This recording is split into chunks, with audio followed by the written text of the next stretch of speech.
Je suis ravi de retrouver plein d'amis connectés à ce webinaire en cette journée mondiale de lutte contre la polio. Nous allons avoir des intervenants prestigieux qui vont de Michel Zafran de l'OMS à Francis Dulpérou de l'Institut Pasteur, à une sénatrice de Côte d'Ivoire, Marie Richemont-Nawa, bien sûr notre ami Christian Michaud de notre district, et un journaliste qui a fait des merveilles du côté de la Papouasie, Jules Prévost. L'implication du Rotary dans cette lutte a commencé en septembre 1979 par des vaccinations d'enfants aux Philippines, à Manille. Et puis, au cours des années, l'engagement du Rotary s'est développé avec le lancement du programme Polio Plus en 1985. Et puis, bien sûr, il est devenu membre fondateur de l'Initiative mondiale pour l'éradication de la poliomyélite en 1988. Donc, grâce à des décennies, vraiment des décennies d'engagement et de travail profond du Rotary et de nos partenaires, plus de 2,5 milliards d'enfants ont reçu le vaccin oral contre la polio. Alors, puisqu'on en parlait il y a quelques temps en avant-projet de ce début, le poliovirus sauvage, plus connu sous le nom de polio, a été le 25 août 2020, le mardi 25 août 2020, officiellement déclaré éradiqué du continent africain par l'Organisation mondiale de la santé, après 4 années, pas 3, 4 années consécutives sans cas déclarés et des efforts massifs de vaccination des enfants. Alors, je ne résiste pas à citer une note de l'AFP où monsieur Tunji Funsho, du comité Polio Nigeria, de l'association Rotary International, bien sûr, s'exclamait « C'est une formidable victoire, une délivrance. Cela fait plus de 30 ans que nous avons lancé ce défi. Dire que je suis heureux, c'est un euphémisme. » S'est-il réjoui, ce médecin nigérien. Alors, pourquoi continuer aujourd'hui? Pourquoi est-ce fondamental? Alors, je vais citer notre président du Rotary International, Holger Knack, qui a déclaré quoi? Qu'est-ce qu'il a déclaré? Depuis 1996, année où Nelson Mandela s'est allié au Rotary, à l'Initiative mondiale pour l'éradication de la poliomyélite et au gouvernement de la région africaine, nous avons accompli quelque chose de remarquable. Il cite évidemment le fait de l'éradication du virus sauvage en Afrique. Le tournant d'aujourd'hui nous montre qu'il est possible d'éradiquer la polio, à condition que l'ensemble du monde reste décidé à mener cette entreprise à bien. Œuvrons ensemble et unissons nos forces pour surmonter les dernières difficultés et remplir notre promesse de libérer le monde de la polio. Donc, quel est le but de ce webinaire? Faire un point concret avec des femmes et des hommes du terrain sur le front de la lutte contre la polio et vous et nous convaincre qu'il faut persévérer encore pour vaincre. Tout d'abord, notre ami rotarien Michel Zafran, directeur du programme de l'OMS pour l'éradication de la polio. Merci Gérard. Chers amis rotariens, chères amies rotariennes, je suis heureux d'être parmi vous aujourd'hui en cette journée mondiale de lutte contre la polio et je remercie Jean et Gérard de m'avoir invité à participer à votre séminaire. Dans les 10 minutes de mon intervention, je voudrais communiquer 3 messages importants concernant l'effort mondial pour l'éradication de la polio. Tout d'abord, les progrès réalisés sont extraordinaires et nous, rotariens, pouvons en tirer une grande fierté. Ensuite, notre mission n'est pas totalement accomplie. Il reste des défis à surmonter, et particulièrement en cette année et en cette période de pandémie. Finalement, je vais tâcher de vous convaincre, si cela était nécessaire, que nous ne devons pas, nous ne pouvons pas nous arrêter en chemin. Les progrès accomplis sont effectivement extraordinaires, ce qui nous renforce dans notre conviction que nous allons atteindre notre objectif. Il ne reste plus qu'une seule région du monde sur les 6 de la classification de l'OMS où le virus sauvage continue de survivre. La région de la Méditerranée orientale. Le virus a été éradiqué dans les 5 autres régions du monde, les Amériques, le Pacifique occidental, l'Europe, l'Asie du Sud-Est et maintenant, comme vous l'avez entendu de Gérard, l'Afrique. En effet, en août dernier, la Commission régionale pour l'Afrique, une entité qui est constituée d'experts indépendants, a confirmé que le virus sauvage de la polio avait été éradiqué de toute la région africaine. Vous le savez peut-être, mais la dernière fois que ce virus a sévi en Afrique, c'était au Nigeria, dans l'État de Borno, dans le nord-est du Nigeria. Quand le 21 août 2016, il a paralysé la petite Yafana Ali, qui était alors âgée de 21 mois. Le défi était considérable, car le nord-est du Nigeria est sous le contrôle du groupe Boko Haram, et l'accès aux populations pour les campagnes de la vaccination et pour la surveillance épidémiologique était extrêmement difficile et même dangereux. Le programme a mis en œuvre des stratégies innovantes. Nous avons utilisé des photos satellites pour identifier les villages habités et ceux qui avaient été abandonnés. Nous avons utilisé la géolocalisation GPS pour confirmer que les équipes de vaccinateurs couvraient bien toutes les zones peuplées. Et malgré les efforts considérables mis en œuvre pour intensifier la surveillance épidémiologique, à la fois au travers de la détection des cas de paralysie flasque aiguë, mais aussi au travers de la surveillance environnementale, quand nous testons des échantillons des eaux des égouts.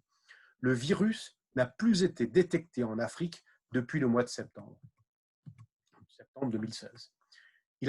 Il avait alors été trouvé dans les selles d'un enfant en bonne santé, mais qui avait été en contact avec un enfant paralysé.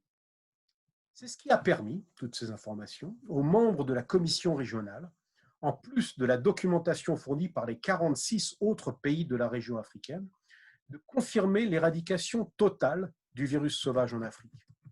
Il ne reste plus qu'un seul des 3 sérotypes du virus sauvage de la polio. Le type 2 a été déclaré éradiqué en septembre 2015 et le type 3 a été déclaré éradiqué en octobre de l'an dernier. Nous combattons maintenant une maladie qui a perdu 2 de ses 3 armes. Seul le virus de type 1 survit, et uniquement au Pakistan et en Afghanistan.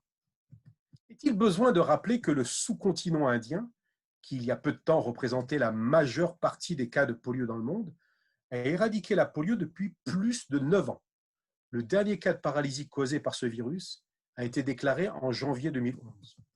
Ces progrès, nous autres Rotariens pouvons donc en être très fiers. Notre contribution a été cruciale. Ces progrès montrent que le rêve que nous avons eu, ou plutôt que nos aînés ont eu en 1985, lorsque nous avons lancé le programme Polio Plus, n'était pas une utopie. Ensuite, notre mission n'est pas accomplie. Beaucoup reste à faire et le dernier kilomètre s'avère beaucoup plus compliqué à parcourir que nous ne pensions. L'année écoulée a été une année d'énormes déceptions. Déjà, avant la pandémie, le Pakistan et l'Afghanistan faisaient face à une inquiétante recrudescence des cas de polio, mais aussi un grand nombre d'épidémies causées par le virus dérivé de la souche vaccinale s'étaient déclarées, principalement en Afrique, mais aussi au Pakistan et en Afghanistan et aux Philippines. Et puis, au mois de mars, la pandémie nous a forcés à interrompre pendant plus de 3 mois les campagnes de vaccination. Nous avons pris cette difficile décision pour 2 raisons. D'abord, nous ne pouvions pas prendre le risque que les campagnes de vaccination soient responsables d'une aggravation de la circulation du virus de la Covid. De plus, notre personnel dans les pays avait une obligation morale de se mettre à la disposition des autorités nationales pour lutter contre la pandémie. C'est ce qu'ils ont fait. Ils ont aidé à identifier les cas, à rechercher leurs contacts, à former le personnel de santé aux bonnes pratiques de prévention et de contrôle des infections, à informer les populations et à combattre les rumeurs et les fausses informations. Nos laboratoires ont testé les prélèvements faits sur les cas et sur leurs contacts. Le plus de Polio Plus s'est encore révélé au grand jour. L'infrastructure que nous avons aidé à financer pour l'éradication de la polio s'avère utile et même critique bien au-delà de la polio. Nous avons maintenant repris la planification et la conduite des campagnes de vaccination. Mais le virus de la polio a profité de la pause pour gagner du terrain. Le virus sauvage a continué de circuler au Pakistan et en Afghanistan, y compris dans des zones où il n'était pas présent jusqu'à présent. Les épidémies causées par le virus dérivé de la souche vaccinale se sont amplifiées et se sont aggravées. Mais ce n'est pas la première fois que le programme fait face à des crises de ce type. Déjà, en 2014, le virus sauvage avait été exporté depuis le Nigeria vers l'Irak, la Somalie, la Syrie et plusieurs pays d'Afrique. Et pourtant, malgré la difficulté à travailler dans des pays en guerre, le programme a réussi à interrompre ces épidémies. La recrudescence des cas de polio au Pakistan fait suite aux élections de 2018, qui ont bouleversé le pays. Le programme d'éradication de la polio en est devenu un enjeu politique, ce qui a déstabilisé les structures mises en place qui avaient permis d'atteindre le nombre de cas de polio le plus bas jamais enregistré au Pakistan, un total de 8 en 2017. Au cours des derniers mois, le Pakistan a démontré, dans sa lutte très efficace contre la Covid, que le pays avait les moyens stratégiques, organisationnels, politiques, pour mettre en œuvre une réponse rapide et effective à une épidémie de grande ampleur. Le programme est convaincu qu'une approche similaire peut être déroulée pour la réponse à la polio dans ce pays qui est un des 2 pays au monde où le virus sauvage reste endémique et où l'accès aux populations reste tout à fait facile. Le Premier ministre Imran Khan a déjà fait de nombreuses déclarations très prometteuses dans ce sens.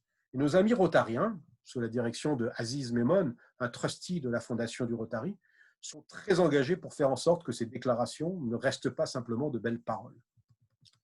Quant aux épidémies qui font rage en Afrique et ailleurs, nous avons développé une stratégie très agressive pour y répondre. Cette stratégie met la priorité sur la qualité des campagnes de vaccination, mais aussi sur l'utilisation d'un nouveau vaccin oral qui permettra de répondre de manière plus définitive à ces épidémies. Les recherches sur ce vaccin ont démarré il y a de cela 10 ans et nous touchons maintenant au but. Ce vaccin devrait être utilisé dans les prochaines semaines dans un petit nombre de pays sous couvert d'une autorisation délivrée par l'OMS et les autorités réglementaires nationales dans le cadre de l'urgence de santé publique de portée internationale qui est le risque de circulation de la polio. De grandes difficultés donc, mais une stratégie solide, crédible et une expérience hors norme qui va nous permettre de reprendre le contrôle du virus et en finir une fois pour toutes avec ce virus. La mission n'est pas accomplie, mais la mission n'est pas mission impossible. C'est dans ce contexte que nous ne devons pas baisser les bras. Bien sûr, la tentation est forte d'arrêter le combat, de dire qu'il est temps de tourner la page et de passer à autre chose. Maintenant que le virus n'est plus confiné qu'au Pakistan, en Afghanistan, pourquoi faut-il continuer? Pourquoi ne pas laisser ces 2 pays prendre leurs responsabilités et faire le travail? Ce serait une erreur monumentale. Tout d'abord, ne nous faisons pas d'illusions. Le virus n'est pas programmé pour respecter les frontières. Le virus lutte pour sa survie. Et pour survivre, il lui faut des hôtes humains. Il va continuer de trouver et de paralyser les enfants qui ne sont pas protégés par le vaccin. Si nous arrêtons nos efforts maintenant, c'est simple. En l'espace de 10 ans, nous assisterons à une résurgence de la polio partout dans le monde, avec jusqu'à 200 000 cas de paralysie par an. Est-ce que nous voulons vraiment que les efforts consentis par des millions de Rotariens soient jetés à la poubelle parce que nous sommes fatigués? Est-ce que nous voulons vraiment laisser à nos enfants, à nos petits-enfants, le souvenir d'une promesse faite, mais pas tenue, d'un rêve presque complètement réalisé, mais que finalement nous avons laissé tomber parce que nous étions fatigués, parce qu'après avoir éradiqué la polio dans 123 des 125 pays où le virus était endémique quand nous avons commencé nos efforts, le faire dans les 2 derniers pays était vraiment au-delà de nos forces. Après le succès en Inde, le succès en Afrique, le dernier kilomètre était trop difficile à parcourir? Vraiment? Non. Nous nous devons d'appuyer les efforts des 2 pays qui restent endémiques. Mais aussi, et c'est ce qui coûte si cher, nous devons apporter un appui à environ 60 pays vulnérables pour vacciner 400 millions d'enfants chaque année pour que le virus ne puisse pas trouver le moyen de survivre. Nous allons éradiquer la polio et nous laisserons un monde sans polio à nos enfants et nos petits-enfants. Nous le leur devons. Nous le devons à nous-mêmes. Nous le devons aussi en mémoire des milliers de personnes et de vaccinateurs qui ont consacré leur vie à cette cause et à ceux qui, malheureusement, l'ont perdu. Ce n'est pas une utopie. Nous allons le faire. Merci. Merci Michel. Je me hasarderai à une petite question parce que aujourd'hui, c'est aussi le 75e anniversaire de la signature de la Charte des Nations Unies. Et on a plein de partenaires avec lesquels le Rotary travaille a travaillé et travaille à l'éradication de la polio. Et donc, est-ce que tu peux nous en dire plus sur la répartition des rôles, qui fait quoi et comment s'organise le futur entre le Rotary, l'ONU, et l'UNICEF, enfin tous ceux qui collaborent très efficacement. J'ai oublié bien sûr de dire la fondation Bill Gates qui est un acteur majeur. Comment tout ceci s'organise et comment tout ceci prépare le futur immédiat et le futur un tout petit peu plus lointain? Je te remercie de cette question qui est tout à fait pertinente. Et c'est la force du programme d'éradication de la polio d'avoir un partenariat exceptionnel.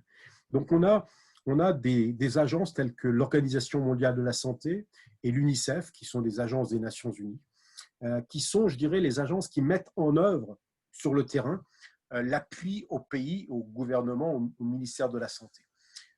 Donc, l'UNICEF a un rôle plus de mobilisation sociale, de communication.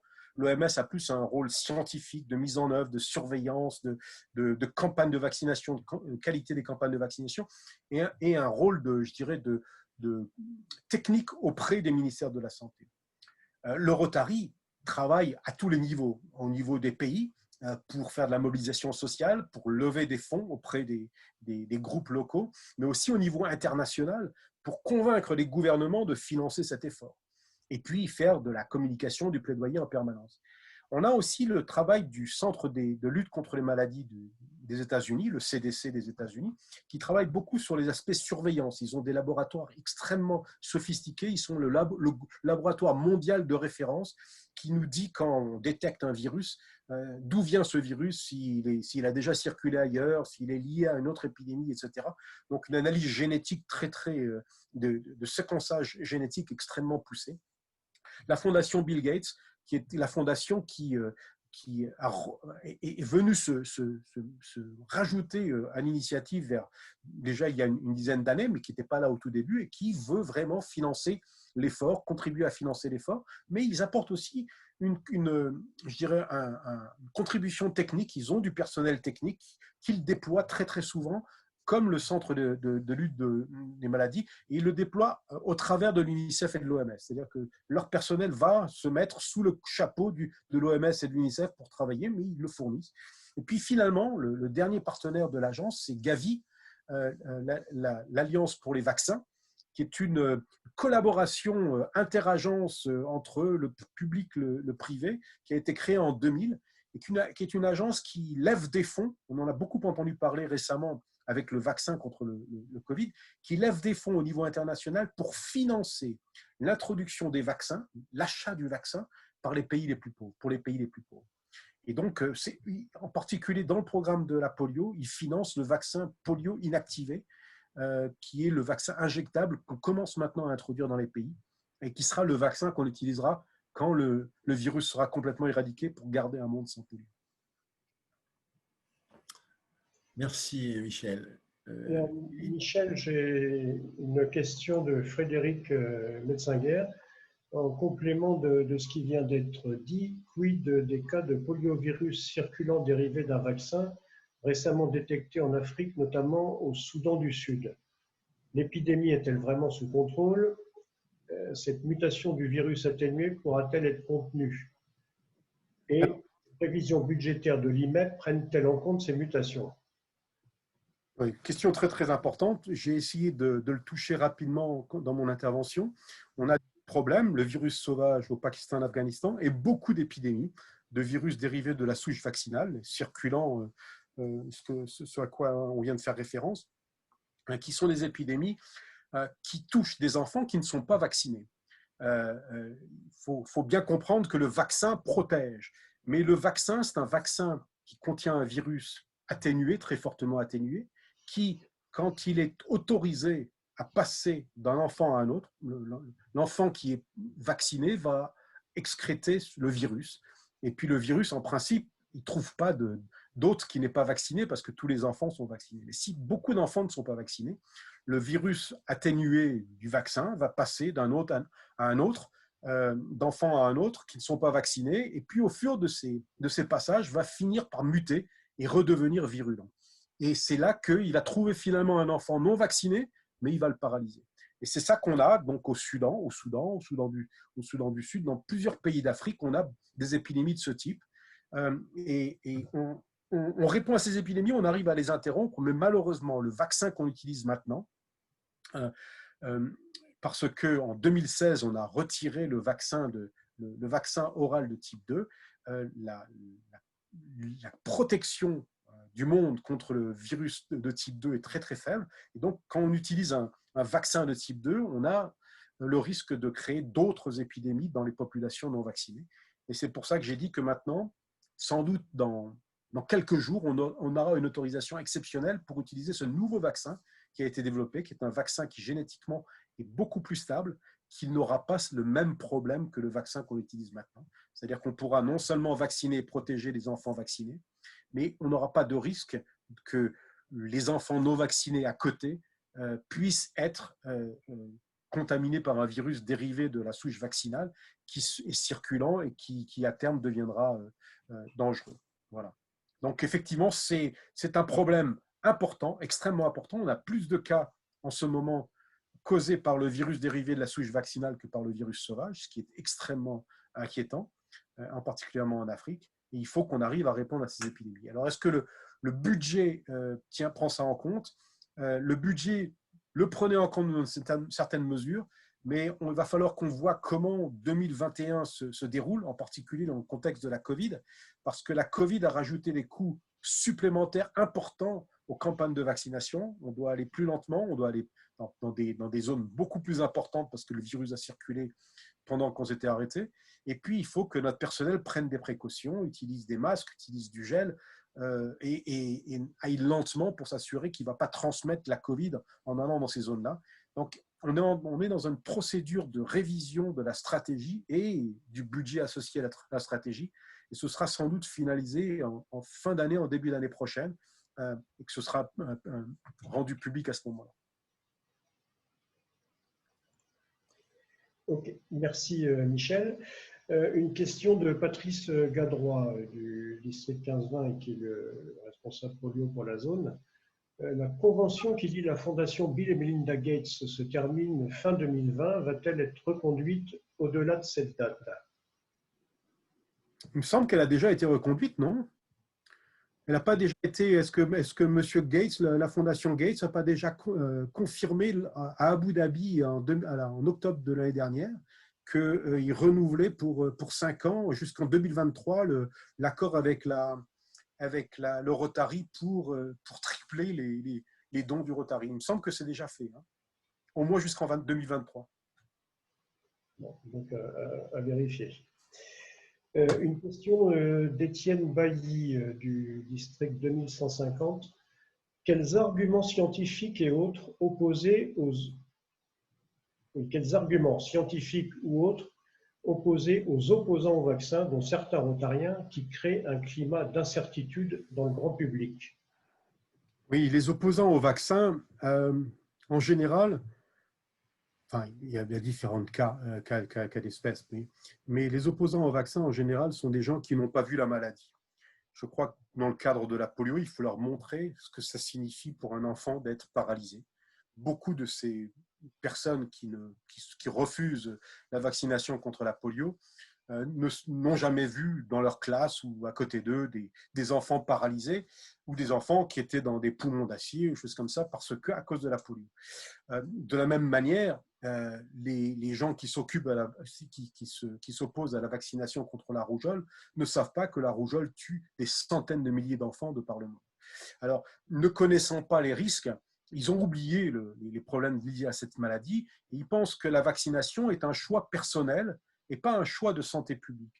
Et je crois que ce qui est très important, on a eu le cas il n'y a pas très très longtemps, c'est qu'il y a une responsabilité aussi collective. On ne se vaccine pas uniquement pour se protéger soi-même, on se vaccine aussi pour éviter que notre entourage soit infecté. Parce que si on est porteur du vaccin, porteur du virus, peut-être qu'on ne sera pas malade, très malade parce qu'on est en bonne santé, mais on risque de transmettre la maladie. C'est ce qui s'est passé il n'y a pas très longtemps au Costa Rica, où un couple de Français qui refuse la vaccination est allé avec sa petite fille en vacances au Costa Rica. Le Costa Rica n'avait pas de rougeole depuis environ 10 ans. La rougeole avait été éliminée du continent africain et ils ont importé la rougeole parce que leur petite fille n'avait pas été vaccinée contre la rougeole. Ils refusaient ça. Et ils ont créé une épidémie de rougeole au Costa Rica. Et donc, il faut arriver à communiquer. bien entendu, les gens ont un droit individuel par rapport à leur santé, mais il faut faire comprendre que d'abord les vaccins qu'on utilise sont des vaccins sûrs, sont des vaccins contrôlés. Il faut traiter le mythe que les vaccins sont mauvais pour la santé. C'est pas vrai. Et il y a des fois des cas des effets secondaires qui sont extrêmement rares. Il ne faut pas dire qu'ils n'existent pas. Il y en a qui sont extrêmement rares, mais extrêmement rares. C'est vraiment le cas. Donc, il faut discuter calmement, surtout ne pas antagoniser les personnes, discuter calmement, leur montrer les bienfaits de la vaccination, qu'est-ce qu'on a réussi à faire avec la vaccination, et puis discuter calmement. Le débat va se soulever à nouveau avec la Covid. Hein. Est-ce que ces gens-là diront « je ne veux pas de vaccin contre la Covid » ? Je ne sais pas. Je ne sais pas. Il y a beaucoup de gens qui, quand ils voient la maladie, finalement, changent d'avis. Quand il y a eu l'épidémie d'Ebola en Afrique de l'Ouest qui commençait à venir en Europe, on commençait à avoir des cas, tout le monde disait « mais pourquoi est-ce qu'on n'a pas de vaccin contre l'Ebola ?» Et le sida est un autre exemple. Hein. Les gens aimeraient bien avoir un vaccin contre le sida. Donc, je pense qu'il y a un rapport risque-bénéfice qui bascule aussi par rapport à ça. Mais il faut parler de tout ça de manière calme. C'est important. Plutôt communiquer de manière calme, répondre aux éléments de manière calme. Et puis, on ne pourra jamais éviter que des gens soient toujours fans de la théorie des complots. Merci Michel. Alors une dernière question de Bruno Tilly. Est-ce qu'en Afrique, on associe maintenant systématiquement une dose de VPI au VPO ? Oui, alors tous les pays du monde maintenant, bien entendu les pays d'Afrique, ont au moins une dose de VPI, c'est le vaccin injectable inactivé, dans leur programme systématique de vaccination. C'est depuis 2014 qu'on a commencé l'effort. Gavi, donc l'Alliance pour les vaccins, je vous ai dit, qui est partenaire de l'initiative mondiale pour l'éradication de la polio, a financé ce vaccin. Et maintenant, on a ce vaccin, une dose, au moins une dose dans tous les pays. Et à partir de l'an prochain, on aura une deuxième dose. Et c'est le vaccin qui, à terme, sera le seul vaccin qu'on utilise parce que l'éradication totale du virus de la polio demande d'abord qu'on éradique le virus sauvage, ce qui reste au Pakistan et en Afghanistan. Et ensuite, on retirera totalement le vaccin, éviter d'avoir des cas dérivés de la souche vaccinale, et on n'utilisera plus que le vaccin inactivé, qui est un vaccin qui ne cause pas ce genre de problème, qui protège l'individu, mais qui n'empêche pas la circulation de personne à personne. Nous accueillons le docteur Francis Delperroux, ex-directeur de l'unité biologie des virus entériques à l'INSERM et chercheur invité à l'Institut Pasteur. Docteur, vous avez la parole. Chère Rotarienne, chers Rotariens, bonsoir à tous, vous m'entendez ? Très bien. Je tiens tout d'abord à remercier Gérard Poirier, gouverneur du district 1770, et Jean Delaz pour m'avoir invité ce soir pour le Polio Day. Je dois dire que c'est avec grand plaisir, mais aussi avec un sentiment de devoir, que j'ai accepté de vous parler du programme d'éradication de la poliomyélite. J'ai déjà consenti par le passé à présenter les tenants et aboutissants de ce formidable programme de santé publique mondiale devant des Rotariennes et Rotariens, et notamment lorsque j'étais invité par Bernard L'Huillier ou par Christian Michaud, cet enthousiaste et infatigable avocat du programme polio que je salue ici. Mais ce soir, je voudrais mettre l'accent sur des domaines essentiels du programme qui restent trop souvent dans l'ombre, à savoir le programme de surveillance de la poliomyélite, les répercussions de ce programme sur la surveillance et la prévention des autres maladies infectieuses, et en faire la recherche fondamentale qui a été et est toujours associée au programme. Michel Zafran vient de brosser un tableau exhaustif des progrès considérables accomplis depuis le début du programme, éradication des souches sauvages de poliovirus dans 5 des 6 régions du monde, disparition de 2 des 3 sérotypes de souches sauvages, et ces progrès sont en effet remarquables. Mais l'événement de l'année est bien l'éradication de la poliomyélite à souche sauvage en Afrique. Même, direz-vous, comment peut-on parler d'éradication alors que de nombreux pays africains déclarent encore des cas de poliomyélite? C'est la question qui m'a été posée par des journalistes les semaines passées. est l'occasion pour moi de bien leur spécifier que l'éradication de la poliomyélite dans ce continent concerne uniquement les cas de poliomyélite dus aux souches sauvages et non les cas dus aux souches d'origine vaccinale, mais que cette étape est un pas en effet déterminant et une avancée essentielle pour le programme. En effet, non seulement la disparition des souches sauvages indique que durant un temps au moins la couverture vaccinale a été suffisante et bien répartie en Afrique pour stopper la circulation des virus dans les populations, mais de plus, cette avancée indique aussi que le réseau de surveillance de la poliomyélite africain est fonctionnel et fiable. Pour évaluer les effets des campagnes de vaccination sur le nombre de cas de poliomyélite, mais aussi pour détecter le dernier cas et pouvoir certifier que c'est le dernier cas, il faut en effet un réseau et des méthodes de surveillance extrêmement pointues et fiables.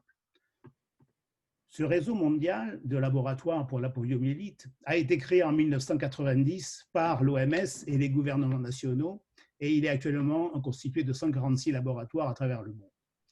Sa principale responsabilité est d'établir si les paralysies flasques aiguës des patients sont dues à la poliomyélite plutôt qu'à d'autres maladies. En effet, la surveillance nationale des paralysies flasques aiguës est la méthode de référence pour détecter les cas de poliomyélite et elle comporte 4 étapes.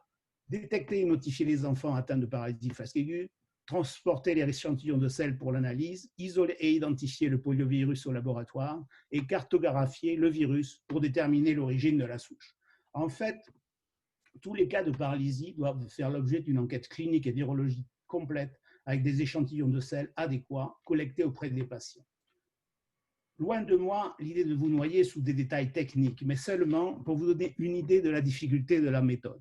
En fait, ces échantillons doivent avoir été recueillis à 24 heures d'intervalle au moins, dans les 14 jours suivant le début de la paralysie, et ces échantillons doivent arriver au laboratoire dans le respect de la chaîne du foie et avec la documentation appropriée. Et ce laboratoire doit avoir été agréé par l'OMS. De fait, l'efficience de la surveillance au niveau national dépend de la fonctionnalité d'un réseau dans lequel le moindre centre de santé et au fin fond du territoire ou au fin fond du désert doit être en lien avec un bureau OMS et a fortiori avec le laboratoire associé. Mais pour s'adapter à l'évolution de la situation mondiale de la maladie, il faut pouvoir développer, valider et standardiser de nouvelles méthodes de surveillance. Et c'est ainsi que biologie moléculaire et séquençage génomique sont utilisés dans de plus en plus de laboratoires. Et la mise en place de ces méthodes modernes dans ces 146 laboratoires participe à l'amélioration des capacités, des compétences et de la fiabilité des laboratoires de surveillance virologique à travers le monde. En fait, pour maintenir le niveau de compétence et de fiabilité du système, tous les laboratoires sont contrôlés de manière continue par rapport à des indicateurs de qualité et sont soumis à des évaluations annuelles en vue de leur agrément. Et c'est dans ces conditions drastiques que les laboratoires du réseau abattent un travail considérable, car depuis 2011, ils analysent plus de 200 000 échantillons de sel par an. Mais l'un des problèmes de la surveillance de la poliomyélite est que son agent, le poliovirus, provoque la paralysie, la maladie paralytique, dans un nombre très limité d'infections qui, dans la plupart des cas, restent asymptomatiques. Et en fait, seul un cas d'infection sur 100, un cas sur 1000 engendre la paralysie. Aussi, de ce fait, la surveillance des paralysies flasques aiguës consiste à surveiller le sommet de l'iceberg. Car lorsqu'on détecte un cas isolé, on doit tenir compte aussi du fait que le virus peut circuler très largement et très silencieusement dans la population alentour. C'est pour cela que le diagnostic doit être aussi rapide que possible afin d'organiser le plus tôt possible des réponses vaccinales visant à limiter l'étendue du virus. Mais c'est aussi pour cela que l'OMS favorise la mise en place d'une surveillance environnementale qui vise à détecter les poliovirus dans les eaux usées de certains sites critiques. Et de fait, la sensibilité de la surveillance est extrême car un seul individu infecté libère dans les eaux usées des dizaines de millions de particules infectieuses via ses déjections. Et cette sensibilité permet d'ajuster au mieux les campagnes de vaccination et éventuellement d'organiser des réponses vaccinales bien avant l'apparition des premiers cas de paralysie. Pour boucler cette première partie sur la surveillance de la poliomyélite, je voudrais revenir quand même sur l'éradication des poliovirus sauvages en Afrique. et souligner que le constat n'a été possible que dans la mesure où le réseau africain a été capable non seulement de rapporter et d'analyser tous les cas de poliomyélite résiduelle, mais aussi de montrer de manière certaine et convaincante que ces cas résiduels étaient bien dus à des souches d'origine vaccinale et non à des souches sauvages. Et vous conviendrez que ce n'était en rien une mince et simple affaire. Bon, j'espère vous avoir convaincu que le réseau mondial de surveillance de la poliomyélite est un outil indispensable au succès du programme. Mais si j'ai beaucoup travaillé avec mes collègues pasteuriens et étrangers pour améliorer les performances et la fiabilité du système, c'est aussi parce que je suis convaincu que ce réseau est aussi un modèle de surveillance sophistiqué et moderne pour d'autres maladies infectieuses, et notamment virales. De fait, il est déjà utilisé pour éliminer la rougeole, la rubéole, qui sont d'autres programmes de l'OMS, mais les compétences de ces acteurs sont aussi sollicitées pour résoudre les épidémies ponctuelles, et cela a été le cas pour la pandémie de grippe à virus H1N1 en 2009, et le réseau a été utilisé également pour l'épidémie de maladie à virus Ebola qui a sévi en Guinée en 2013. Et je n'ai aucun doute que les virologistes du réseau sont présents pour agir contre l'épidémie de Covid-19, et Michel Zafran me confirme dans cette hypothèse. Je pense que l'on ne peut que se réjouir qu'un réseau de surveillance des maladies infectieuses, certes perfectible, mais cependant efficient, soit actif sur le continent africain, comme ailleurs d'ailleurs. Je suis convaincu qu'un réseau efficace de surveillance des maladies infectieuses est la meilleure garantie qu'un virus émergent soit découvert à temps et contenu. En ce sens, le programme d'éradication de la poliomyélite contribue à améliorer la surveillance et la lutte contre les maladies infectieuses dans le monde et la santé de tous, ce qui est la si noble mission de l'OMS. Mais le programme d'éradication suscite également le développement de nouveaux vaccins polio. En effet, comme vous savez, le vaccin polio inactivé injectable est efficace et très sûr, mais il induit une immunité locale intestinale faible qui s'avère inefficace à limiter la transmission interhumaine. Et seul le vaccin polio oral atténué, qui est constitué de souches virales bien vivantes, induit cette immunité intestinale qui est capable de limiter la circulation du virus. Et le problème est que la circulation de ces souches vaccinales atténuées dans des populations faiblement vaccinées favorise leur dérive génétique et l'acquisition de caractères pathogènes. Et de ce fait, un vaccin idéal devrait cumuler les avantages des deux vaccins, sûreté et immunité intestinale, et bien sûr sans leurs inconvénients.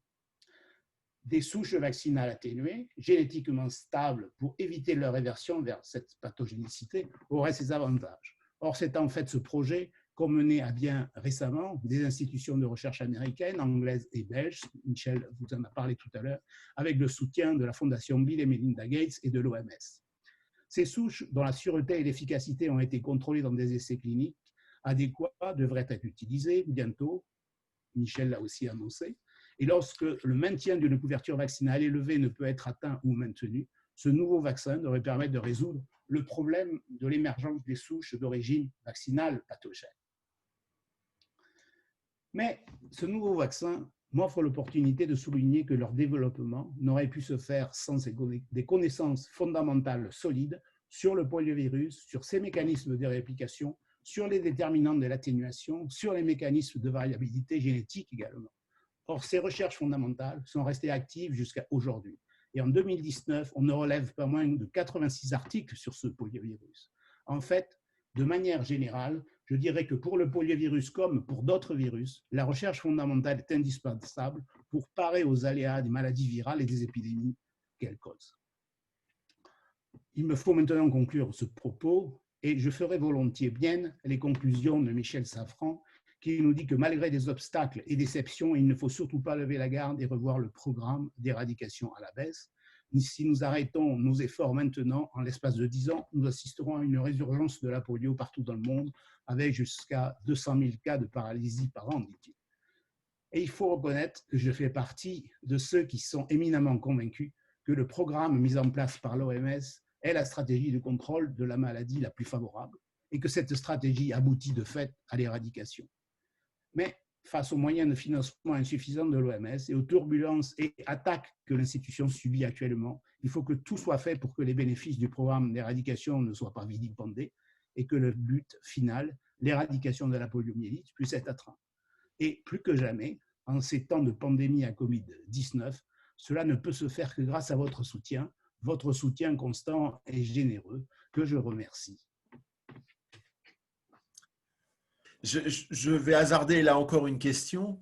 Vous avez soulevé de façon extrêmement précise le besoin d'avoir de la recherche fondamentale. Est-ce que vous l'avez rappelé parce qu'il est en danger ou simplement parce qu'il faut qu'il soit continué, je dirais, de façon naturelle? Alors, je vais être plus direct. Craignez-vous à l'heure actuelle que les difficultés de financement de l'OMS, les difficultés venant de l'arrivée de la pandémie Covid en même temps, restreignent les crédits affectés à la recherche fondamentale pour la polio? Écoutez, je pense que la recherche sur la polio trouvera toujours les moyens de se poursuivre jusqu'à la fin, et même peut-être au-delà de la fin, parce que je pense que l'éradication, on l'a vu avec la variole, doit rester toujours sous surveillance. Vous savez qu'il y a des cas de variole du singe qui menacent les bénéfices de l'éradication de la variole. Et je pense que pour la poliomyélite, effectivement, il faudra qu'il y ait des recherches indirectes sûrement associées et qui contribuent à poursuivre cette recherche. Et cela saura se faire sur d'autres entérovirus d'intérêt médical, comme l'entérovirus 71 ou d'autres entérovirus qui sont impliqués. Mais ceci dit, en fait, la bonne chose du Covid-19, c'est qu'on voit apparaître que une épidémie à virus peut envahir le monde, et cela est une surprise pour beaucoup, pas pour certains. Et je pense qu'on va voir venir dans une université et dans une institution de plus en plus de jeunes virologues. Je suis assez persuadé qu'après le Covid, si on est jeune et qu'on a envie de faire de la biologie, oui, on a envie de travailler sur les virus, et je pense qu'on peut travailler encore sur le poliovirus. Merci beaucoup. Philippe, as-tu des questions? Alors Francis, on a une question de Mémoire Lomama. La détection des cas de paralysie chez l'enfant et leur notification sont un enjeu important de la surveillance. Comment vous assurez-vous qu'en Afrique, les cas de paralysie ne soient pas sous-notifiés? Écoutez, oui, il peut y avoir dans des régions des cas où la poliomyélite n'est pas déclarée. Je pense notamment à des régions qui sont sous le contrôle de Boko Haram dans le nord-est du Nigeria ou dans certaines régions du Tchad.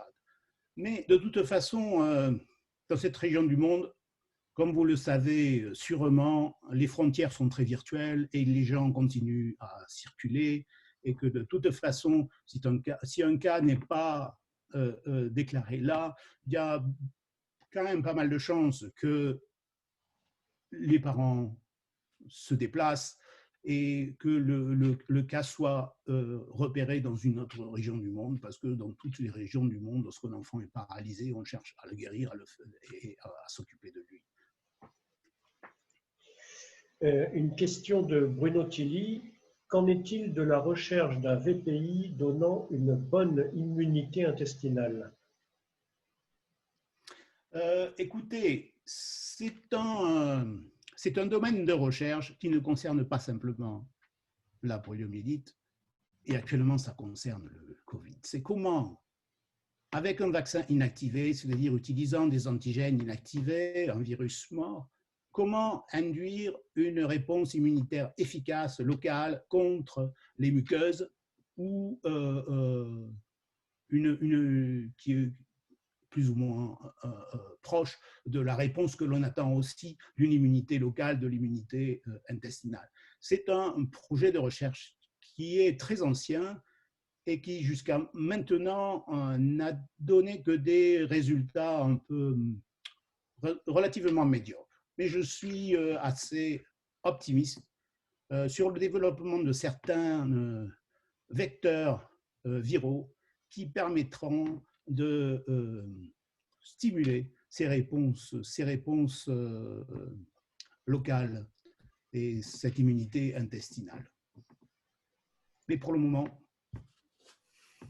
merci Francis. Nous n'avons pas la réponse. On n'a plus de questions pour le moment. Donc, Gérard. Merci encore, docteur. Merci de ces explications très pertinentes.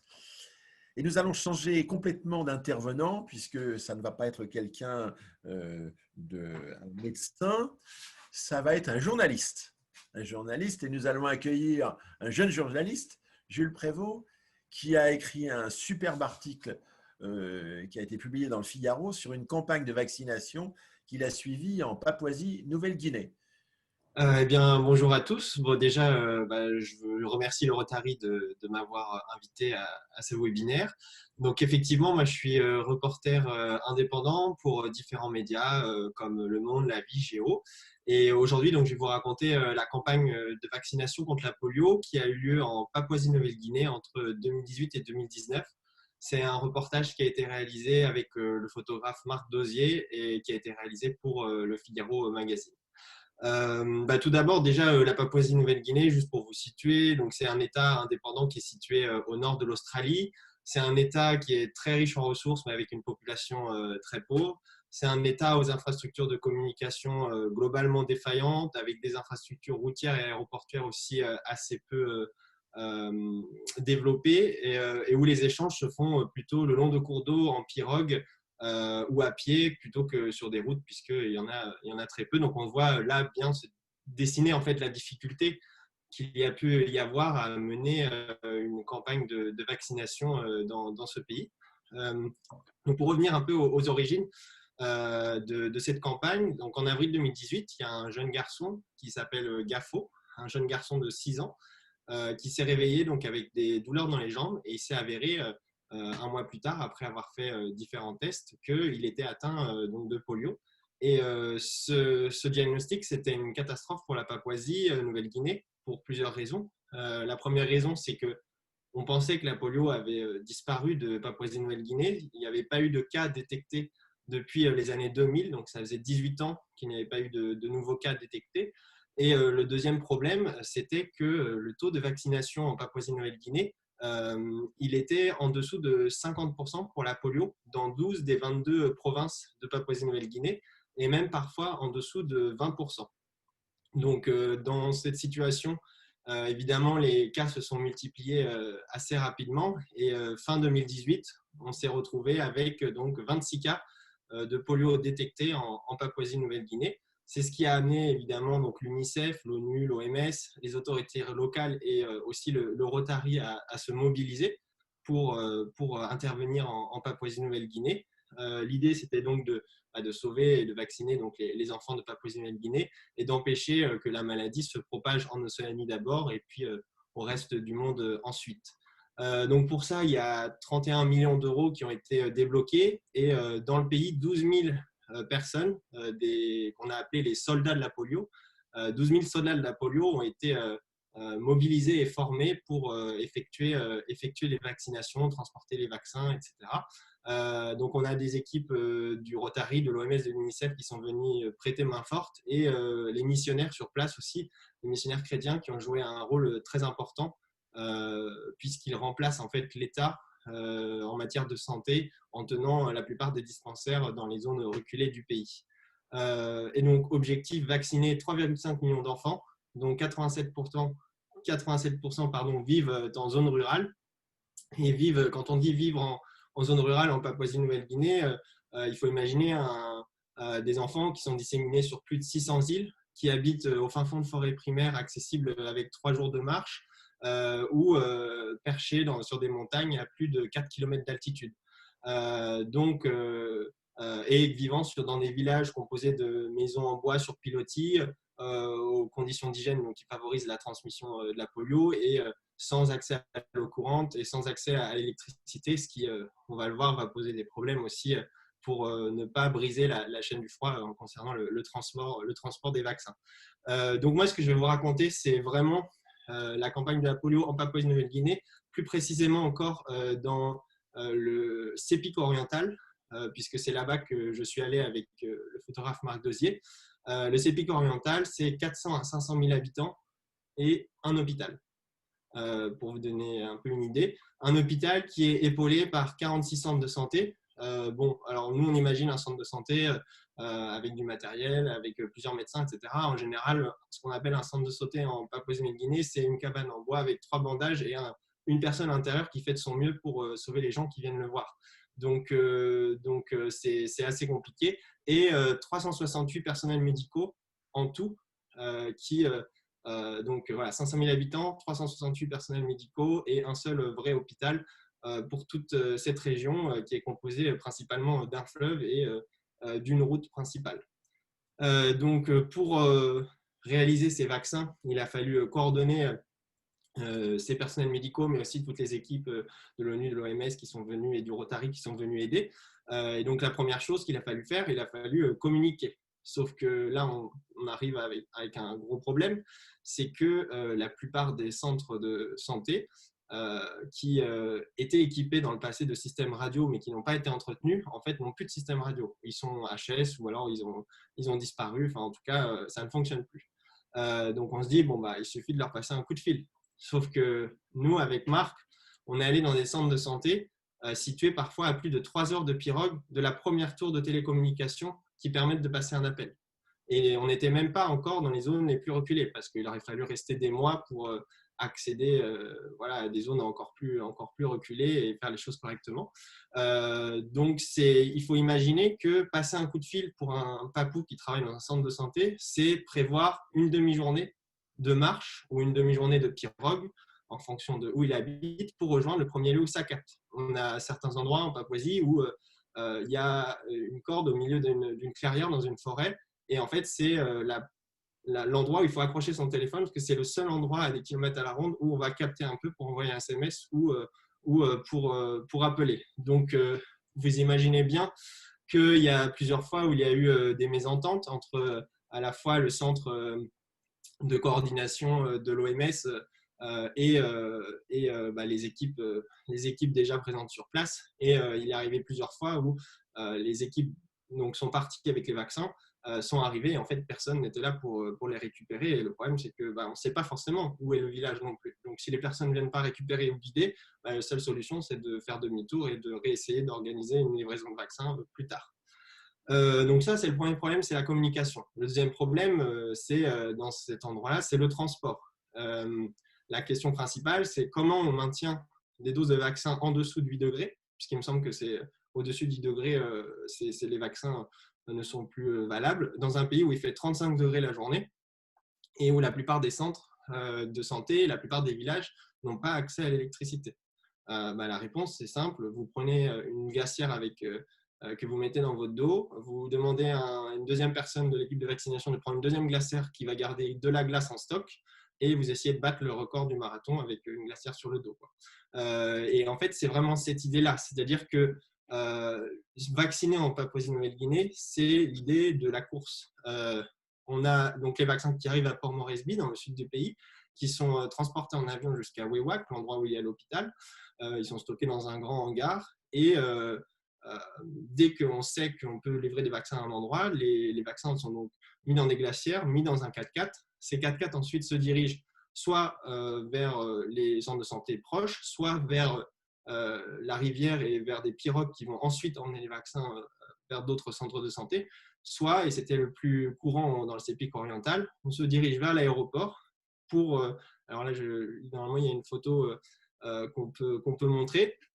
Donc vers l'aéroport pour prendre en fait voilà, là donc c'est un missionnaire qui a monté une compagnie d'hydravions et donc ils ont 2 hydravions qui leur permettent sur le CEPIC d'aller sauver les gens qui sont en danger et de les amener assez rapidement à l'hôpital. Et donc ils ont proposé d'aider aussi à l'OMS, le Rotary, etc. à livrer des vaccins parce qu'on peut en 1 heure d'avion économiser 3 jours de transport. Donc voilà, donc le 4x4 arrive à l'aéroport, il donne les vaccins et les vaccins donc, partent en avion, ils atterrissent sur le CEPIC. sachant que voilà, ça c'est donc le CEPIC, c'est-à-dire que c'est des endroits où les gens ne touchent jamais le sol. C'est-à-dire qu'il y a des gens qui habitent dans des maisons sur pilotis qui sont tout le temps avec de l'eau en dessous, et donc l'avion atterrit, il faut donner les vaccins à des pirogues, et dans ce cas-là, soit on vaccine effectivement directement sur place, c'est-à-dire que les vaccinateurs se mettent eux-mêmes dans une pirogue et toutes les autres pirogues viennent se garer à côté, et chacun son tour, on vient se faire vacciner. Soit quand le village se trouve hors d'eau, dans ce cas-là, on marche, et on marche, dans ce cas-là, c'est vraiment l'expédition.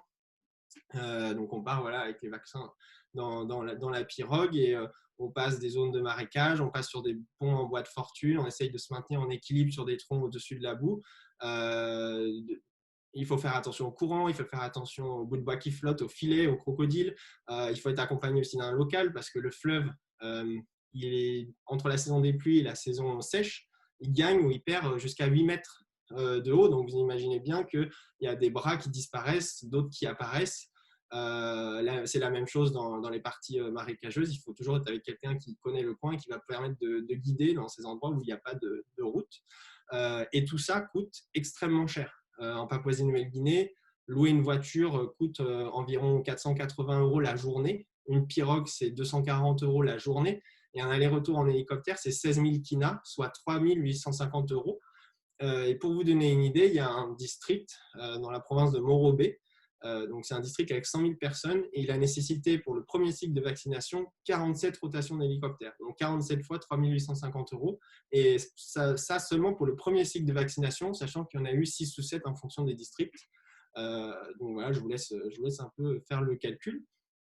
Une fois qu'on est arrivé dans le village, presque par miracle, j'ai envie de dire, une fois qu'on est arrivé dans le village, il faut réunir les personnes, puisque très souvent, les gens ne sont pas forcément dans le village. La journée, ils partent parfois à plusieurs kilomètres à la ronde pour travailler dans les parcelles qu'ils ont dans les forêts, pour manger tout simplement, pour cultiver de quoi manger ou de quoi vendre au marché. Et donc, il faut les appeler au garamout, qui est une sorte d'immense tambour qui sert un peu de téléphone dans le coin. Et donc, on tape sur le garamout et tout le monde vient se réunit dans les maisons sur pilotis, ou si c'est à l'intérieur d'un village qui est sous l'eau, sur une pirogue arrimée au milieu du fleuve. Et des fois, on arrive aussi on arrive et il n'y a personne, aussi parce que dans certaines régions de Papouasie-Nouvelle-Guinée, il y a encore des guerres claniques. Et donc, c'est arrivé plusieurs fois moi je ne l'ai pas vu, mais des vaccinateurs me l'ont raconté, qu'ils arrivaient et en fait le village avait été brûlé et les gens survivaient comme ils pouvaient autour du village parce qu'ils avaient été attaqués. Donc il a fallu faire appel également dans les équipes de vaccination à des médiateurs qui se rendaient dans l'idéal avant les vaccinateurs dans les villages, pour organiser en fait des trêves pour en fait permettre aux vaccinateurs de venir et de réaliser la vaccination. Cette campagne, elle a permis à la Papouasie, elle a eu quand même des points positifs, c'est-à-dire qu'elle a permis à la Papouasie-Nouvelle-Guinée de réactiver ses centres de soins, également en gros cartographier ses propres villages, puisque la Papouasie-Nouvelle-Guinée ne sait pas forcément, l'État papou ne sait pas forcément où se trouvent tous leurs villages. Également d'effectuer un recensement de la population, parce qu'il y avait ce problème-là, beaucoup d'enfants n'étaient pas recensés, et de recréer aussi des processus pour de futures campagnes de vaccination, que ce soit la polio ou d'autres campagnes de vaccination. Et ce qui est assez fou, c'est que en fait, cette campagne a été vraiment un succès.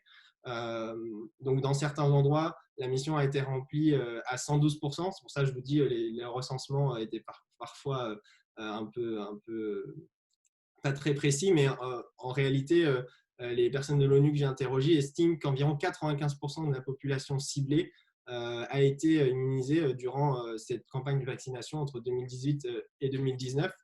Mais il ne faut pas oublier que cette campagne, en fait, elle n'est qu'un début. On voit bien que le virus, il a disparu pendant 18 ans et il est revenu. Donc maintenant, ce qu'il faut, c'est réussir, que la Papouasie-Nouvelle-Guinée réussisse à maintenir cet effort vaccinal sur la durée. Donc il ne faut pas s'arrêter en si bon chemin. Et je pense que si vous êtes là aujourd'hui, c'est que vous pensez que effectivement les efforts ne doivent pas s'arrêter tant que tous les enfants de Papouasie-Nouvelle-Guinée et du monde entier ne seront pas vaccinés contre ce fléau qui est la polio. Je vous remercie beaucoup. Merci infiniment de ce témoignage qui est édifiant sur les difficultés à pouvoir garantir la vaccination dans des zones reculées et très difficiles d'accès. Nous allons... alors, je vais vous poser une question à tous. J'espère que vous avez regardé la vidéo de promotion de la Journée mondiale contre la polio qui a été diffusée par le Rotary International. Au passage, si vous ne l'avez pas regardée, vous pouvez la regarder sur le site du district parce que je l'y ai mise. Mais si vous l'avez regardée, vous connaissez celle qui va parler, puisqu'elle en est une des vedettes.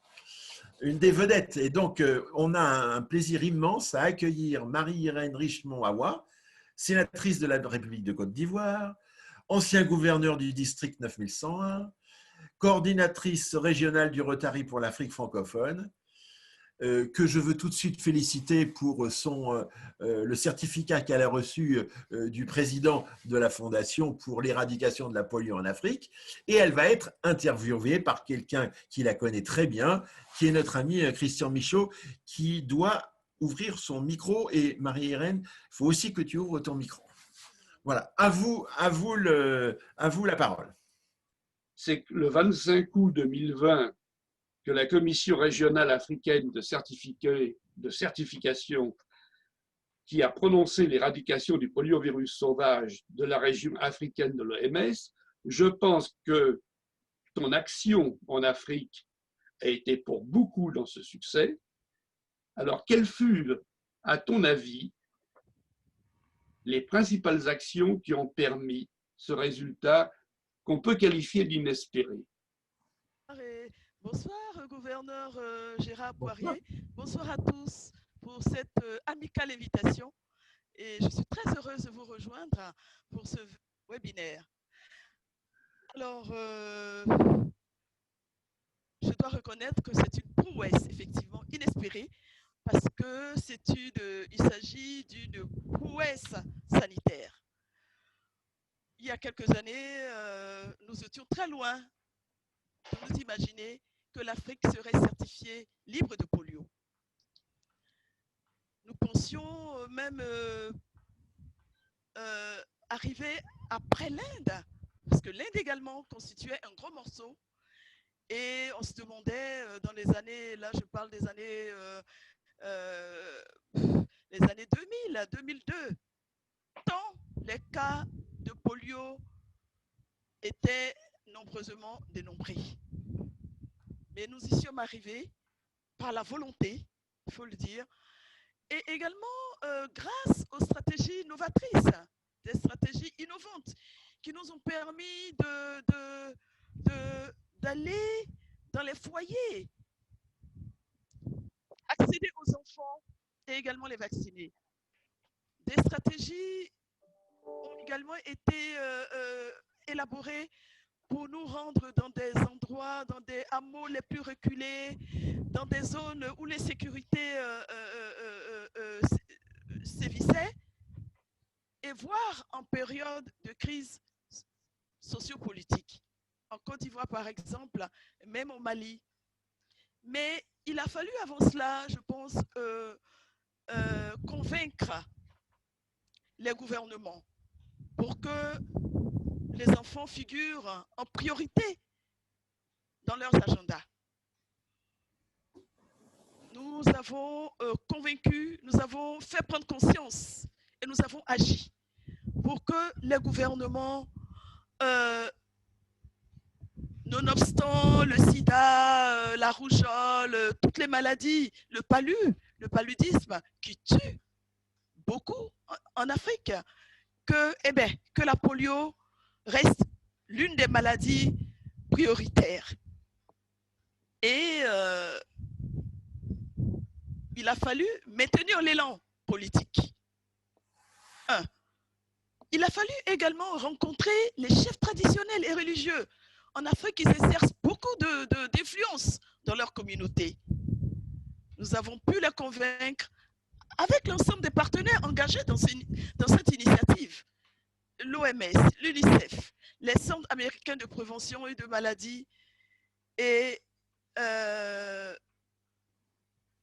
des ONG comme la Croix-Rouge, qui a également joué un rôle essentiel dans notre combat contre cette maladie invalidante qui s'est avérée souvent mortelle.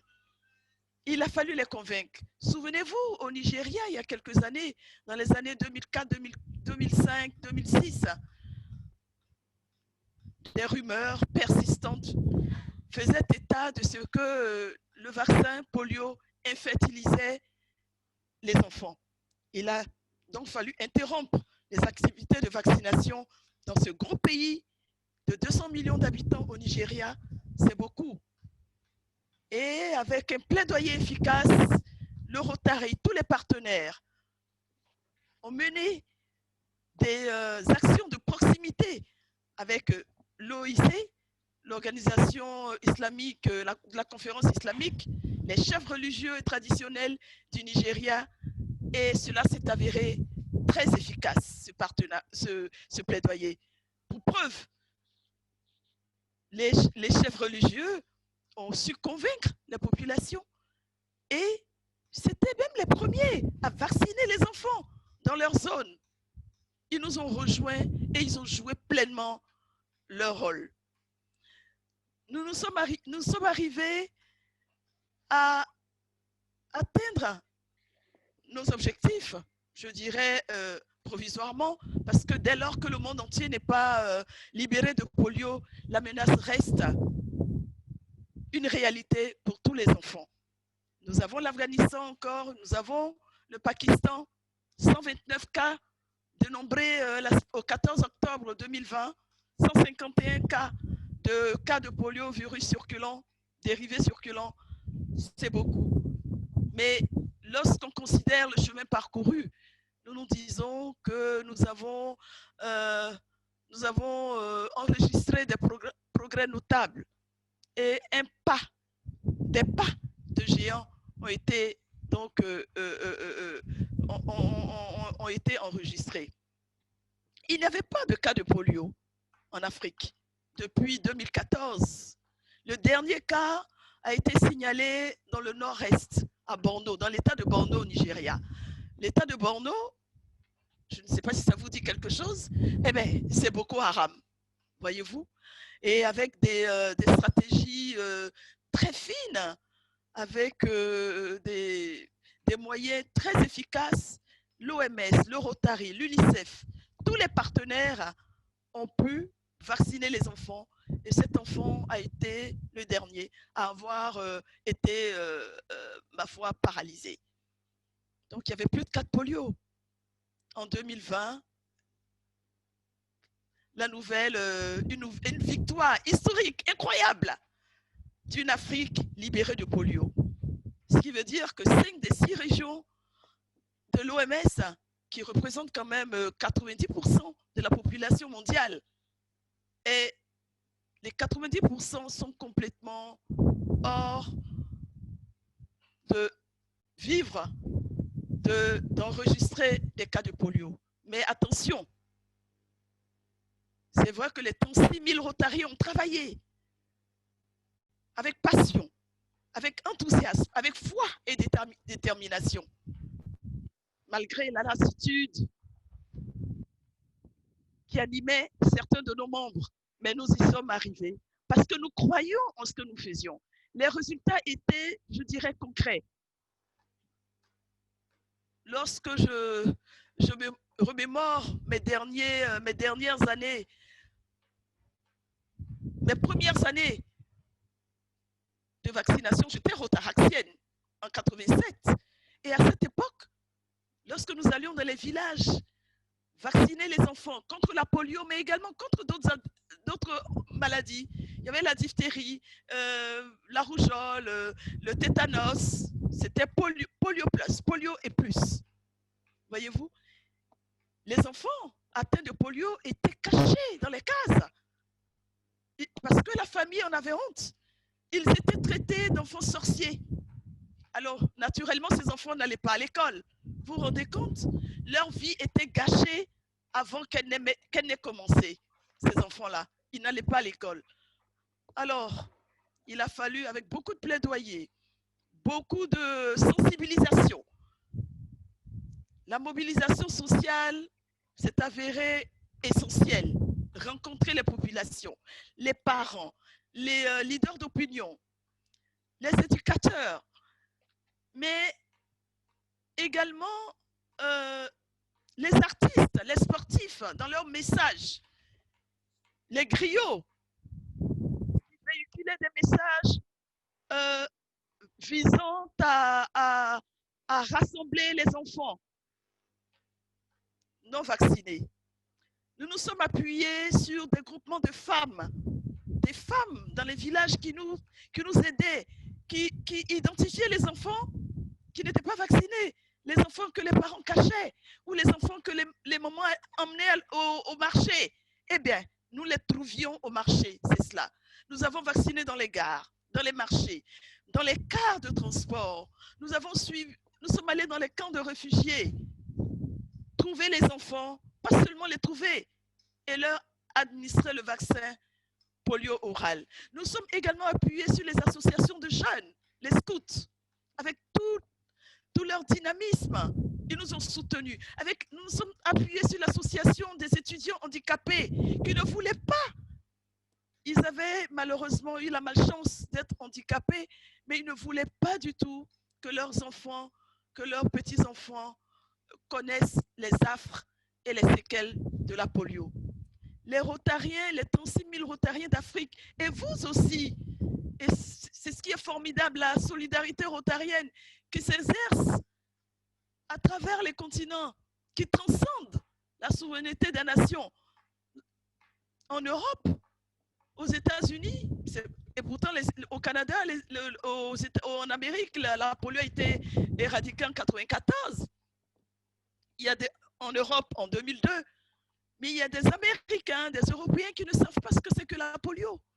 Voyez-vous, mais malgré cela, vous avez soutenu les efforts des pays africains, asiatiques, enfin des pays où la polio sévissait à l'état endémique. Alors, je voudrais vraiment remercier tous les Rotariens, singulièrement les Rotariens des pays qui ne connaissaient même pas la polio, mais qui ont cru en la pertinence d'un combat contre cette maladie. Les Rotariens ont également contribué 50 millions de dollars par an. Les clubs, 1500 $ par club, sans compter les contributions individuelles à la fondation et qui confèrent la qualité de Paul Harris, de bienfaiteur, de membre du cercle Paul Harris ou alors de membre d'Ashclough avec 250 000 $. Nous y sommes arrivés tout simplement parce qu'il n'y avait plus de polio en Afrique. Et c'est la raison qui a guidé l'Organisation mondiale de la santé à déclarer l'Afrique absolument libérée de polio. Et les cas de polio dérivés du vaccin, nous allons vaincre ce virus et atteindre nos objectifs. Oui, moi je voulais te dire justement, Michel Zafran, de même que Francis Del Pérou, nous ont parlé du nouveau vaccin par voie orale, beaucoup plus stable génétiquement et qui allait être appliqué dans quelques semaines ou mois, et en particulier, je pense, en Afrique. Es-tu au courant? As-tu des informations? Notre ami rotarien Michel, on a suffisamment parlé. Pour l'instant, ce vaccin n'est pas encore administré en Afrique. Je pense que 200 000 vaccins sont prêts pratiquement, mais pour l'instant, nous n'avons pas encore expérimenté ce vaccin, mais ça va venir. Michel nous a rassurés, il nous a tous rassurés. Et je pense qu'il est impératif, effectivement, que ce vaccin soit administré aux enfants devant les cas de plus en plus nombreux qui sont dénombrés relativement au vaccin, au cas de polio dérivé du vaccin. Tu es un véritable exemple, tu es une combattante sur le terrain et je voulais te féliciter. Avec moi, c'est toute une équipe, c'est tous les Rotariens en fait, hein, c'est tous les Rotariens. C'est vous, c'est nous. Alors, je pense que chaque Rotarien a apporté sa petite pierre à la construction de ce monde sans polio que nous sommes en train de bâtir. Voilà, chacun à son niveau. Voilà, chacun à son niveau. Et pour preuve, à la faveur de cette journée mondiale contre la polio, tous les clubs ont initié, sont en train de développer une action afin de sensibiliser, à l'effet de sensibiliser la population de ce que nous avons la chance d'avoir un vaccin qui est efficace, ce qui n'est pas le cas même du palu, ce qui n'est pas le cas de la COVID-19, ce qui n'est pas le cas du sida. Nous avons un vaccin efficace, les partenaires sont mobilisés et la volonté politique existe dans les pays, surtout depuis 1996, lorsque Nelson Mandela a lancé le slogan Kick out polio out of Africa, lancé ôter la polio hors d'Afrique. 15 000 enfants étaient atteints de paralysie en 1996. Mais lorsque Nelson Mandela a fait prendre conscience avec les Rotariens et leurs partenaires de ce que la polio pouvait être enfin pas guérie, que la polio pouvait être évitée puisqu'on ne guérit pas de la polio. Hélas, on prévient la polio. Quand on a la polio, malheureusement, bon, il peut avoir on peut rattraper par des chirurgies, de la chirurgie, mais on est handicapé, voyez. Et 400 millions d'enfants ont été vaccinés en cette année-là. Et depuis lors, tout le monde nous a rejoints dans notre combat. Et voilà, aujourd'hui, chacun a apporté une contribution significative. Voilà. Merci beaucoup Marie-Irène, merci de cette intervention très sensibilisante. Je voudrais, comme je vois arriver à l'écran mon ami Jacques Bernier, qui est un autre gouverneur de ma promo, je voudrais te demander de transmettre un message de notre part à Jacques et à moi vers Christophe Kéréki, que tu dois connaître fort bien, et qui est certainement, au moins pour moi, qui a été une personne qui m'a convaincu avec ce qu'il nous a dit quand on s'est rencontrés toute la promo à San Diego. J'avoue que les paroles qu'il a dites m'ont convaincu qu'effectivement, c'était un vrai combat qui ne devait pas s'arrêter et qu'on devait se mobiliser. Donc, tu le remercieras de ma part de m'avoir convaincu. Voilà. Et je te remercie de ton intervention et je vais tout de suite, sans tarder, passer la parole à Jacques qui va nous raconter ses souvenirs et ce qu'il a fait surtout en Inde parce que c'est un grand combattant du polio, contre la polio aussi. Jacques, à toi. Je vois que les intervenants, tant au niveau Michel et Francis, au niveau, je dirais, côté technique, que ce soit l'OMS ou la recherche fondamentale sur les virus, m'ont apporté déjà beaucoup. Je remercie bien entendu Marie-Hélène, que je connais, que j'ai rencontrée dans certaines conventions, de nous apporter sa fougue et tous ses souvenirs qu'elle a eus pour toutes ces campagnes de vaccination en Afrique. Moi, personnellement, je voulais juste vous porter pas la bonne parole, mais mon expérience très courte, je vous rappelle qu'on est à ça, je dirais, le distributeur de la goutte, de la dernière goutte. On a parlé de l'OMS, on a parlé d'argent, on a parlé de difficultés sur le terrain et Jules, le reporter du Figaro, nous a bien exprimé les difficultés des vaccinateurs à aller voir les enfants. Donc, en Inde, en 2014, je suis allé vacciner. Une campagne, c'était ce qu'on appelait à l'époque les journées supplémentaires nationales, c'est-à-dire des journées où on rajoutait une vaccination dans un village mais en Inde, je ne sais pas si vous pouvez appeler ça village, du sud de Delhi. Donc c'est quand même une grosse ville pour l'Europe. Ville musulmane, de religion musulmane, qui a pour l'organisation et les organisateurs de cette campagne de vaccination posé quelques difficultés à l'époque. Donc on était plusieurs Rotariens du monde entier à avoir répondu à être bénévoles pour cette vaccination. Et donc on nous distribue un quartier. Donc c'est au début en Inde, tout commence par une fête. Donc, vous avez d'abord des organisateurs qui partent avec des tricycles, là, avec des grands haut-parleurs. Ils font de la musique pour essayer d'attirer les gens et faire sortir un petit peu tout le monde des maisons, des bidonvilles qu'il y avait tout autour. Et je tiens à rappeler aussi, d'ailleurs, on n'en a pas trop parlé, que la poliomyélite est une maladie du péril fécal. Et je dois dire que dans ces quartiers musulmans, on a vu un petit peu les problèmes sanitaires, et le Rotary, bien entendu, participe à essayer d'améliorer ces problèmes sanitaires. Donc, on part avec un traducteur, parce que personnellement, je ne parlais pas du tout couramment l'hindi. Donc, on vous coche, je dirais, ce qu'on appelait un ghost, un fantôme qui vous suit en permanence et qui vous aide à trouver les enfants. Parce que ce n'est pas si simple que ça de trouver des enfants qui veulent se faire vacciner, enfin que la famille veut bien se faire vacciner. Évidemment, Jules a parlé de la glacière, vous savez, la glacière bleue avec le logo N-Polio Now que l'on voit un petit peu partout sur les sites rotariens du monde. Eh ben, vous avez cette glacière effectivement dans le dos et je peux vous dire qu'elle est lourde.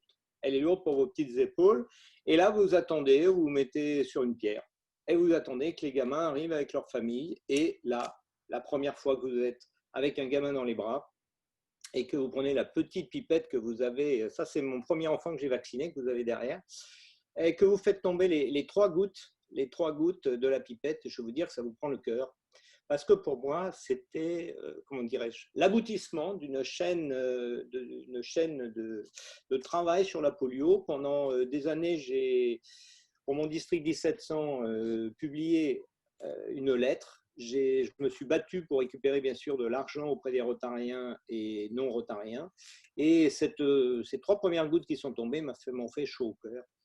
Et donc après, vous continuez, les gamins arrivent. Et je vous rappelle qu'à l'époque, on mettait de la couleur violette, vous savez, c'était le purple finger à l'époque, pour reconnaître les enfants qui étaient vaccinés et pour ne pas les vacciner deux fois dans les nouvelles campagnes qui allaient se dérouler plusieurs semaines après. Et en Inde, probablement comme en Papouasie-Nouvelle-Guinée, il n'y a pas de cadastre, il n'y a pas de référencement des populations, tout au moins dans la ville que l'on avait ciblée. Et d'où c'est l'importance d'un marquage de ces doigts des enfants avec une encre qui dure quelques mois. Parce que des fois, c'est quand même pas normal de revacciner, bien entendu, les enfants 3 mois après. Et donc, ça se passe relativement bien. Et donc, on vaccine comme ça une centaine d'enfants par quartier. Et puis, le soir, vous vous retrouvez tous ensemble. Tous les vaccinateurs se retrouvent. Et puis, on mange, on fait la fête. Et on est tout content d'expliquer aux autres toutes ces expériences que l'on a vécues. Je vous promets que moi, je serais content si la plupart des gens des districts, de ceux qui s'occupent de polio, aillent vacciner au moins une fois dans leur vie des campagnes de vaccination, parce qu'il ne faut pas oublier qu'on vaccine des enfants, mais il en est tous les jours, et qu'il faut continuer à vacciner, bien entendu, tous les enfants qui naissent. Et vous ne vous rendez pas compte qu'en Inde, dans les États du Nord, notamment l'Uttar Pradesh, il y a des millions et des millions d'enfants qui naissent tous les ans, qu'il faut vacciner et vacciner en permanence. Donc, voilà un peu comment ça se passe. C'est surtout une fierté, sincèrement, et ce n'est pas narcissique ce que je dis, c'est surtout une fierté d'aller sur le terrain et au moins de participer une fois dans sa vie à quelque chose que je dirais de bien. Voilà, parce que la vaccination pour la polio, en tant que médecin, bien entendu, je ne peux qu'être d'accord et je ne comprends pas les parents qui refusent de faire vacciner leurs enfants. Je n'ai pas aucune compréhension de ces gens-là, je n'ai pas d'explication à formuler. Voilà tout ce que je voulais vous dire. On a parlé un petit peu effectivement d'Afrique avec Marie-Irène, avec Jules de, je dirais, l'Asie du Sud-Est. L'Inde, bien entendu, a été éradiquée depuis longtemps. déclaré éradiqué par l'OMS depuis longtemps, mais il ne faut pas oublier qu'il y a toujours et toujours des vaccinateurs qui continuent avec leur petite glacière dans le dos à vacciner dans tous les quartiers des grandes villes indiennes. Il ne faut pas oublier que c'est plus d'1 milliard d'habitants. Et je dois dire que j'ai appris beaucoup de choses ces derniers temps, notamment sur tous les avancées sur les derniers types de vaccins. Et je tiens aussi à rappeler que le 24 octobre n'a pas été choisi n'importe comment, puisque c'est le 24 octobre, je crois, qu'a été découvert le vaccin par le Dr Salt, il me semble. Hein, je ne sais pas si quelqu'un peut me contredire ou si je dis une bêtise, mais voilà. Donc en ce 24 octobre, je suis content d'être avec tout le monde. Merci, merci beaucoup Jacques, et je pense que ce que tu as dit, moi, me touche beaucoup parce que je pense qu'effectivement, les Rotariens, ils peuvent effectivement trouver des sous, mais mettre la main à la pâte et mettre de l'huile de coude me semble être quelque chose d'important. 1,6 milliard en Inde des Indiens. Mon cher Jacques, tu pourrais juste avant de partir nous raconter ce que tu as fait juste avant, puisque tu as fait du vélo, je crois, tu as trouvé 10 000 euros, je ne sais pas où. Alors non, c'est pas moi qui ai trouvé 11 000 euros, mais j'étais tout à l'heure avec des Rotaraxiens de plusieurs districts de France, puisqu'ils étaient 8 Rotaraxiens qui ont fait le tour du Keras en autonomie complète pour récupérer des sous pour polio. Ça s'appelle Climbing for Ibrahim. Ça fait plusieurs années qu'ils font ça. Ils étaient montés au Kilimandjaro à une époque, ils ont fait aussi le tour du Mont Blanc et ils ont récupéré, je crois, environ 11 000 euros qui va bien sûr être versé à Polio, à la fondation. J'en suis d'autant plus fier que ma fille elle faisait partie de l'équipe. Ah oui, évidemment. Les chiens ne font pas des chats.